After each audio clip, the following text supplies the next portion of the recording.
इसी बीच एक बड़ी खबर का रुख करते भोपाल से आ रही, जहां पे लोकायुक्त पुलिस की रेड में बड़ा खुलासा हुआ है। रमेश हिंगोरानी की 100 करोड़ से ज्यादा की संपत्ति का खुलासा हुआ है।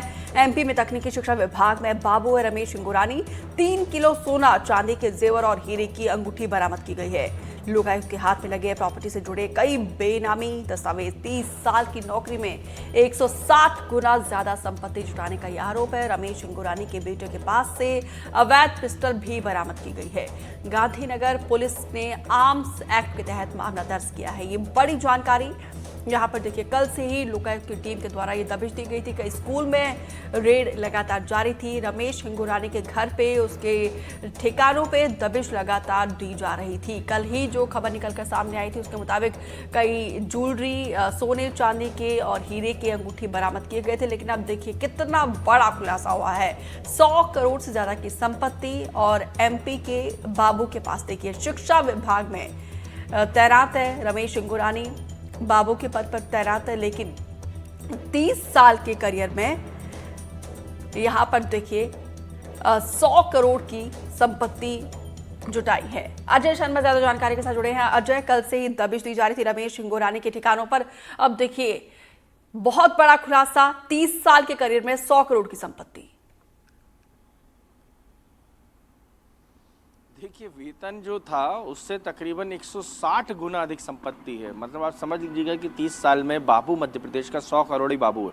इसको यदि 100 करोड़ी बाबू बोलेंगे दीपिका तो कोई गलत बात नहीं होगी, क्योंकि मध्य प्रदेश में जिस तरीके से इस बाबू ने स्कूल से लेके प्रॉपर्टी के कारोबार से लेके सोने चांदी हीरे जवाहरात से लेकर लग्जरी गाड़ियाँ तक जुटाई हैं, तो समझा जा सकता है कि देश भर में ये अभी तक के सबसे महंगे बाबू होंगे। इनसे महंगे बाबू भी मध्य प्रदेश में निकल चुके हैं हालांकि, लेकिन एक जूनियर ऑडिटर तकनीकी शिक्षा विभाग में रमेश हिंगोरानी उस पद पर काम करते थे और वो पद जो है बाबू के नाम से पहचाना जाता है विभाग में। इन सब के बीच में यदि इतने करोड़ों रुपए का आसामी यदि ये बाबू निकलता है, इस पर किसी जांच एजेंसी की नज़र अभी तक नहीं थी। वो तो आम लोगों ने, कुछ लोगों ने शिकायती आवेदन लोकायुक्त पुलिस को दिए थे और बताया था कि किस तरीके के हालात हैं और लगातार ये जो बाबू के पद पर काम करते हैं। अब लोकायुक्त पुलिस पूरे मामले में जांच कर रही है, पड़ताल कर रही है कि आखिर ये आय से अधिक संपत्ति के मामले में ये संपत्तियां कैसे अर्जित की गई, क्या ऐसी वजह रही कि ये संपत्ति निकलकर सामने आई है। और यही नहीं, जो उनका बेटा है नीलेश हिंगोरानी, उसके प्रमाइसेस से एक देसी पिस्टल कट्टा बरामद किया गया है। उसमें जो है लोकायुक्त पुलिस ने मामला गांधीनगर पुलिस को ट्रांसफ़र किया है और उसमें एक 25 आर्म्स एक्ट के तहत अवैध हथियार रखने के मामले में मामला दर्ज किया है और नीलेश से पूछताछ की जा रही है कि आखिर उसने अवैध हथियार क्यों रख रखा था अपने पास। लेकिन इन सब के बीच में अभी तक तकरीबन 1.5 किलो से ज़्यादा सोने के जेवरात मिले हैं, 1.5 किलो चांदी के जेवरात मिले हैं और कुछ एक बर्तन मिले हैं। इसके अलावा यदि बात की जाए तो हीरे की अंगूठियाँ मिली हैं, 4 लग्जरी कारें हैं, 6 बाइक्स हैं और अभी हाल प्रॉपर्टी का वैल्यूएशन लोकायुक्त पुलिस की टीम कर रही है। अभी कार्रवाई जारी है और तकरीबन 24 घंटे से ज़्यादा हो चुका है। इस दौरान 100 करोड़ रुपए से ज़्यादा की काली कमाई का पता चल चुका है। जो चल संपत्ति वो 100 करोड़ रुपए से ज़्यादा की है। कई स्थानों पर प्लॉट है, कई स्थानों पर मकान है, फ्लैट है, ज़मीन है, ये तमाम दस्तावेज है, मैरिज गार्डन है। ये तमाम बातें निकलकर अभी तक लोकायुक्त के छापे की कार्रवाई में सामने आ चुकी हैं। लोकायुक्त पुलिस के अधिकारियों का सीधे तौर पर कहना है कि पिछले कई सालों से रमेश हिंगोरानी ने इनकम टैक्स में भी जो है अपने टैक्सेस नहीं जमा किए थे और इसके दस्तावेज मिले हैं। आयकर विभाग भी इस पूरे मामले में जांच करेगा दीपिका, चूँकि जो टैक्स है वो लगातार कम दिखा रहे थे रमेश हिंगोरानी के दोनों बेटे और उनकी आय कई गुना ज़्यादा थी। और जब 100 करोड़ रुपए से ज़्यादा की संपत्ति का मामला निकलकर सामने आया है तो ये अपने आप में समझा जा सकता है कि दूसरी जाँच एजेंसियाँ जो आर्थिक मामलों की जाँच करती है वो भी इस मामले में जाँच करेंगी। जी, बहुत बहुत शुक्रिया अजय विस्तार से जानकारी देने के लिए। तो आपको बता दें कि रमेश हिंगोरानी के बैरागढ़ के घर पर लोकायुक्त पुलिस ने कल दबिश दी थी। इसके अलावा हिंगोरानी के बेटों के स्कूल पर भी छापेमार कार्रवाई की गई थी।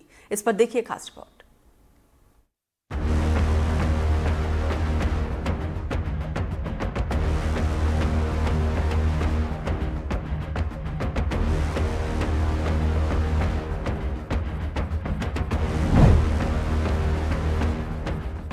बैरागढ़ क्षेत्र में लोकायुक्त ने भ्रष्टाचार के खिलाफ बड़ी कार्रवाई करते हुए तकनीकी शिक्षा विभाग सचिवालय सतपुड़ा भवन भोपाल में जूनियर ऑडिटर रमेश हिंगोरानी के घर पर छापा मारा।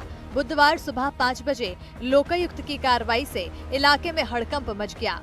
बैरागढ़ की इसी प्राइवेट कॉलोनी के अंदर लोकायुक्त पुलिस ने एक छापे की कार्रवाई को अंजाम दिया है। जूनियर ऑडिटर तकनीकी शिक्षा विभाग रमेश हिंगोरानी के आवास पर यह छापे की कार्रवाई चल रही है, जिसमें करोड़ों रुपए की आय से अधिक संपत्ति की जानकारी लोकायुक्त पुलिस के हाथ लगी है। बड़े पैमाने पर कैश और बड़े पैमाने पर ज्वेलरी बरामद की गई है। कार्रवाई अभी जारी है। आने वाले दिनों में बेनामी संपत्ति से लेकर करोड़ों रुपए की आय से अधिक संपत्ति के मामलों में बड़े राज खुल सकते हैं। रमेश हिंगोरानी के घर लोकायुक्त की कार्रवाई आय से अधिक संपत्ति के मामले में हुई। जानकारी के मुताबिक रमेश पर भ्रष्टाचार से जमा किए करोड़ों रुपए रियल एस्टेट में इन्वेस्ट करने का आरोप लगा था, जिसके बाद लोकायुक्त की 6 टीमों ने छापेमारी की कार्रवाई की। लोकायुक्त की टीम ने बैरागढ़ के घर पर छापा मारा। इसके अलावा गांधी के किरण प्रेरणा स्कूल पर भी लोकायुक्त ने छापा मारा। साथ ही लक्ष्मी देवी विकियोमल सर्राफ हायर सेकेंडरी स्कूल और मैरिज गार्डन सहित कुल 6 ठिकानों पर छापा मारा। इस कार्रवाई में 90 करोड़ रुपए से ज्यादा की संपत्ति के दस्तावेज मिले। साथ ही भारी मात्रा में डायमंड और गोल्ड की ज्वेलरी भी मिली।